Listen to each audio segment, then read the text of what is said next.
What's going on? Welcome back to Trending Stocks. Today we're going to talk to you about Faraday Future. Give you a quick overview of some of the data points, what just came out from Faraday itself, and go over everything else you need to know. But first, make sure you guys hit that thumbs up, and with that, let's get right to it.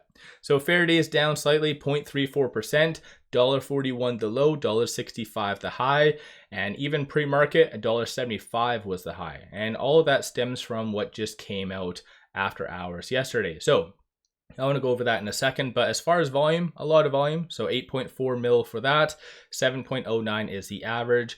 2 transactions on the secondary market above $100,000 today. One regrettably was a sell for $253,000. The other one was a buy for $114,000. So kind of mixed feelings on today's news, or I guess after hours news. And that news was this right here. So Faraday successfully signs definitive agreements with top OEMs, kicking off product research phase for delivery of 2 models targeted roll off by end of 2025. So all fine and dandy. As I've been stating, based on the last couple pieces of news, they're building that kind of foundation, the upper level for that lower priced vehicle, right? The rollout by end of 2025. All of this is going to equate to higher costs. So all of these definitive agreements for product research, that is going to increase R&D tenfold. And just to put it in comparison, Lucid, so their initial kind of product, Lucid Air, that did cost them, I think it was roughly around $18 million in R&D associated to that.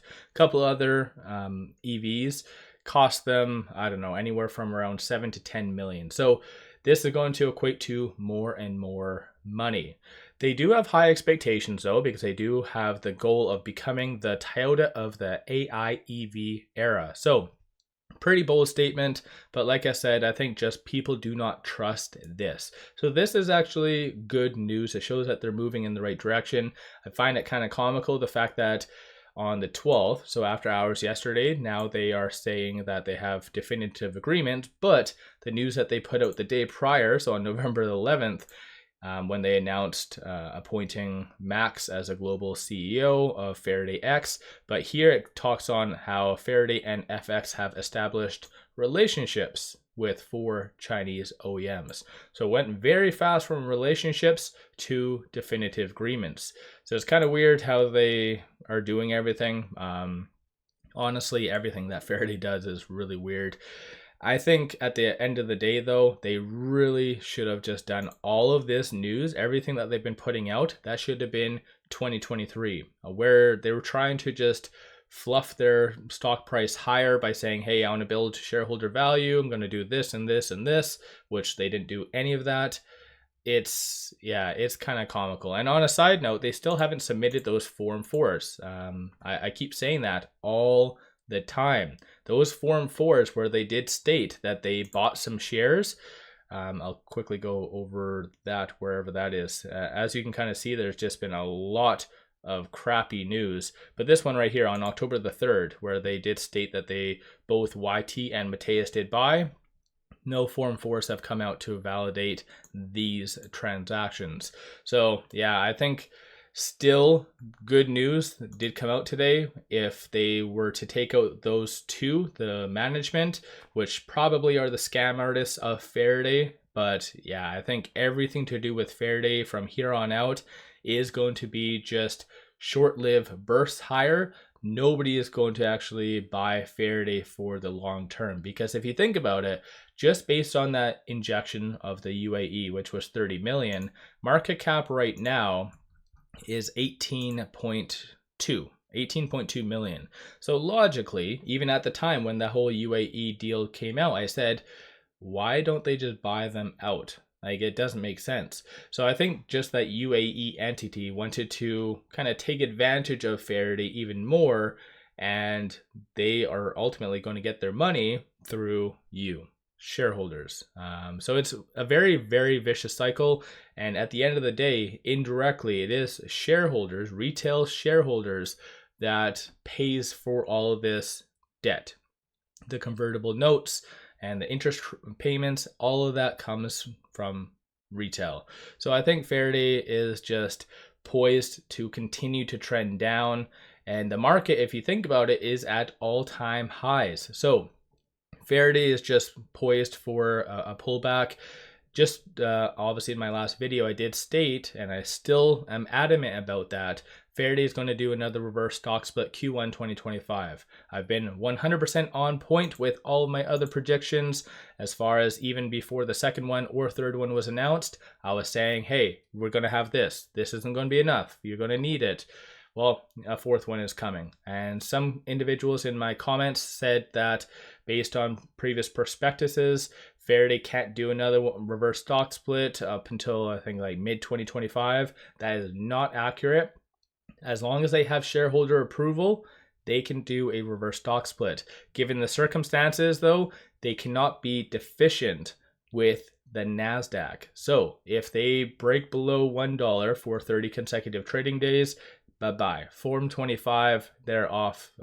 So they do need to have a shareholder meeting. So if it gets to roughly the $1.20, I would estimate that Faraday is going to have a emergency meeting, as what they call it, for shareholders to approve another reverse stock split, as well as raising of the authorized share count.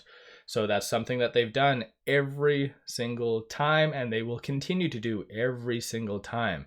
With Faraday's last earnings as well, it goes to show the magnitude of their dilution. They're at like, was it 33 or 30 million for the outstanding share count, and their authorized is in the 90s. So they're going to be at that very, very quick. So yeah, at the end of the day, it is what it is. I think the writing's been on the wall for a while now. Some people just like to fight fate and be too stubborn, but I think Faraday is going to be one of those learning lessons that a lot of retail kind of will remember for a while. So might be an expensive lesson in some cases, but right now through Ortex, it does show 49.48% of the free float is being shorted. That is not accurate because they have only 12 million for the outstanding share count, whereas obviously we just had that update. So it's pretty much a third of that for the most part. And then right now shorts are returning 163,000 shares. So that is very apparent by shorts returning that amount, and it still is red, shows that big money and entities are selling Faraday. So yeah, like I said, I think this generally is good news. If they had different management, this would have easily caused the stock price to go up and stay there. But regrettably, it's I think just YT is going to, similar to what happened on a personal level for him, he went bankrupt. He is going to bring down Faraday. So yeah, it's a interesting thing. On a side note, to call out their fraud some more, I actually did research once again. I can't remember that company, how they, I guess, were gifting Faraday basically shares that was linked through YT. I looked at that company still even further, no updates, no website still. So yeah, I think just this whole scheme that they have is running to an end. It will continue for most likely the foreseeable future, as long as they still have retail in their back pocket, right? And a lot of people have said in my comments many times in the past, oh, they can't do another reverse stock split. They can and they will. So I think the record right now is 5 reverse stock splits. That is on a kind of notable exchange, so NASDAQ, New York Stock Exchange. So yeah, they will be doing another reverse stock split and potentially even a 5th one. That's probably going to be Q3 2025, if not probably Q3, I'd say. So yeah, this is my rant. It's very unfortunate. Like I said, I hope I'm wrong about Faraday, but I think just until they replace management, it is going to go down in the gutter. Don't forget to hit that thumbs up and subscribe. And with all that, appreciate all of you watching.